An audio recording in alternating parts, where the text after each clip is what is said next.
जादुई चक्की। एक गांव में दो भाई रहते थे, विक्रम और राघव। बड़ा भाई विक्रम बहुत अमीर था। छोटा भाई राघव मेहनत तो खूब करता था, लेकिन फिर भी वो अपनी और अपने परिवार की जरूरतें पूरी नहीं कर पाता था। अपनी गरीबी से वो बहुत परेशान था। विक्रम ने पिताजी की कमाई से राघव को उसका हिस्सा नहीं दिया था, ना ही वो राघव की कोई मदद करता था। दिवाली का उत्सव था, सब जगह दियों की रोशनी थी। घर घर में मीठा, नमकीन, नए कपड़े, खुशियों का माहौल था। विक्रम के घर पे बहुत ही धूमधाम से दिवाली मनाई जा रही थी। उसके बीवी और बच्चों ने नए कपड़े और जेवर पहन लिए थे। कई तरह की मिठाइयों से, पंच पकवानों से उसका घर भर गया था। वहीं राघव के घर पर त्योहार तो क्या, खाने पीने के लिए भी पैसे नहीं थे। वो मदद की अपेक्षा से अपने बड़े भाई के घर पहुंचा। सुनो भैया, मेरे काम का अब कोई ठिकाना नहीं है। मैं परेशान हो चुका हूँ। मैं हर रोज काम की तलाश में बाहर निकलता हूँ, लेकिन मुझे मायूसी के अलावा कुछ हाथ नहीं लगता। घर पे राधा और सूरज भूखे बैठे हुए हैं। मेरी कुछ मदद करो। मेरे पास पैसे आते ही मैं तुम्हारा कर्ज लौटा दूंगा भैया। राघव, मैंने बहुत ही कड़ी मेहनत से ये ऐशो आराम कमाया है। आजकल खर्चे भी बहुत बढ़ गए हैं। तुम्हें भी कड़ी मेहनत करनी होगी। मैं तुम्हारी कोई मदद नहीं कर सकता। अब तुम यहाँ से जा सकते हो। सुनो भैया, पिताजी ने जो मेरा हिस्सा दिया है वही मुझे लौटा दो। मैंने आज तक तुमसे कभी नहीं मांगा, लेकिन आज मेरे बुरे दिन चल रहे हैं, इसीलिए मैं अपना हिस्सा मांग रहा हूँ। तुम्हारी इतनी हिम्मत कि तुम मुझसे हिस्सा मांग रहे हो? अभी यहाँ से दफा हो जाओ, वरना मुझसे बुरा कोई नहीं होगा। राघव को अपने भाई के बर्ताव से बहुत बुरा लगा। वो काम की खोज से जंगल की ओर चल पड़ा। कुछ दूर चलते ही उसे वहाँ एक बूढ़ी औरत दिखाई दी। उसके सामने लकड़ियों का ढेर था। राघव ने सोचा कि अगर मैं इनकी मदद कर दूं, तो मुझे कुछ पैसे मिल सकते हैं। क्या मैं ये लकड़ियाँ आपके घर तक पहुँचा दूं माताजी? आप मुझे उसके बदले कुछ पैसे दे देना। और भी कुछ काम होगा तो मैं वो भी कर दूंगा। जरूर, मेरी मदद करने का पैसा मैं तुम्हें जरूर दूंगी। लेकिन तुम इतने दुखी क्यों लग रहे हो? घर पर बीवी बच्चा भूखे हैं। खाने के लिए घर पर अनाज का एक दाना भी नहीं है। कहीं भी काम नहीं मिल रहा है। दुखी मत हो, ये लो केसर की मिठाई। कुछ आगे चलते ही 4 घने पेड़ दिखेंगे। उनके पीछे ही छोटी सी एक गुफा है। उसमें 3 बौने रहते हैं और उन्हें ये मिठाई बहुत पसंद है। जैसे ही वो ये मिठाई देखेंगे, वो तुमसे ये मिठाई मांगेंगे।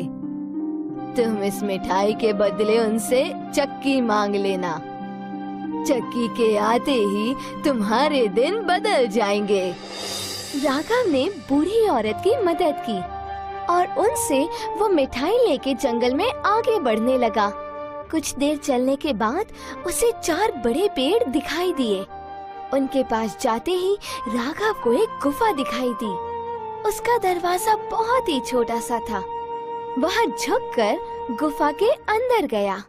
जैसे ही वह अंदर गया, उसने देखा 3 बौने अंदर खड़े थे।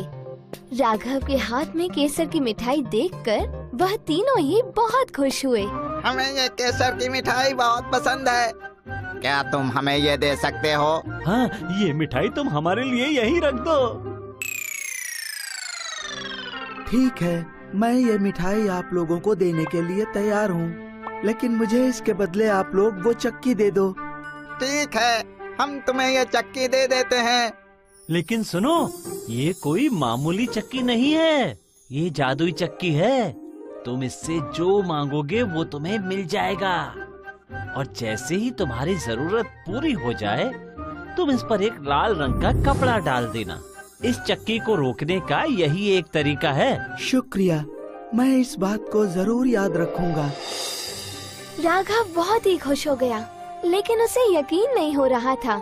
उसने केसर की मिठाई उन बौनों को दे दी और चक्की लेकर घर आ गया। घर पे बीवी और बच्चा भूखे ही बैठे थे।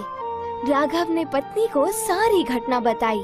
उन्होंने एक चादर बिछाकर चक्की उस पर रख दी।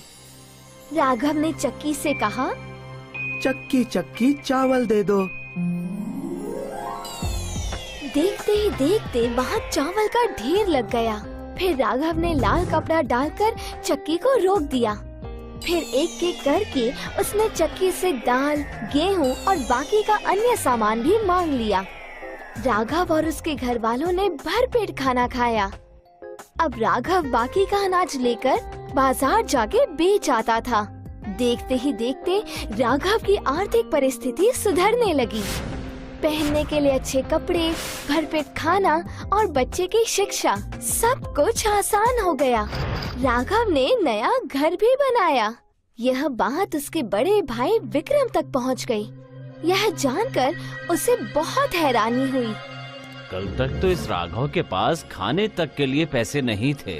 अब इतने सारे पैसे, नया घर, कपड़े, खाना पीना, बच्चों की शिक्षा, कहाँ से आया इसके पास इतना पैसा? मुझे ये राज जानना ही चाहिए। वह खाना खाने के बहाने राघव के घर गया। खाना खा के वापस ना जाते हुए वह खिड़की के बाहर रुक गया और छिपकर वह घर पे नजर रखने लगा। जैसे ही राघव ने चक्की से अनाज मांगा, चक्की ने अनाज देना शुरू कर दिया। यह देखकर विक्रम ने सोचा कि वो ये चक्की चुरा कर घर ले जाएगा। दूसरे दिन राघव अनाज बेचने जब बाजार गया तो विक्रम चुपके से राघव के घर में घुस गया। सबकी नजर चुराकर वो चुपके से चक्की अपने घर ले गया। जल्दी से अपना सारा सामान बांध लो, क्योंकि हम लोग अभी ये गांव छोड़कर जा रहे हैं। लेकिन बताइए कि हम जा कहाँ रहे हैं और क्यों? ये चक्की कहाँ से उठा ले आए हैं आप? सवाल मत करो, तुम्हारे सारे सवालों का जवाब मैं बाद में दूंगा। पहले हमें यहाँ से निकलना है। विक्रम बीवी और बच्चे के साथ अपना घर और गांव छोड़कर निकल पड़ा। दूर कहीं जाकर दूसरे गांव में जा बसने का सपना वह देखने लगा। उसने एक नाव खरीदी और अपने बीवी और बच्चे के साथ वह नाव में बैठ गया। इतनी भारी चक्की साथ लेकर और गांव छोड़कर हम क्या करेंगे? ये कोई मामूली चक्की नहीं है, ये जादुई चक्की है। इसी की वजह से तो राघव इतने बड़े घर और धन दौलत का मालिक बना है। अब मैं इस चक्की को उसके घर से उठाकर ले आया हूँ। इससे हम बहुत धन कमाएंगे और आराम की जिंदगी गुजारेंगे। रुको, अभी मैं तुम्हें दिखाता हूँ कि ये जादुई चक्की किस तरह से काम करती है। चक्की चक्की नमक निकाल। चक्की ने नमक निकालना चालू कर दिया। देखते ही देखते ढेर सारा नमक नाव में भरने लग गया। विक्रम को चक्की कैसे रुकती है ये तो पता ही नहीं था। नमक के वजन से नाव पानी में डूबने लगी। विक्रम और उसका परिवार पानी में गोते खाने लगे। विक्रम के लालच की वजह से उसे और उसके परिवार को अपनी जान गंवानी पड़ी।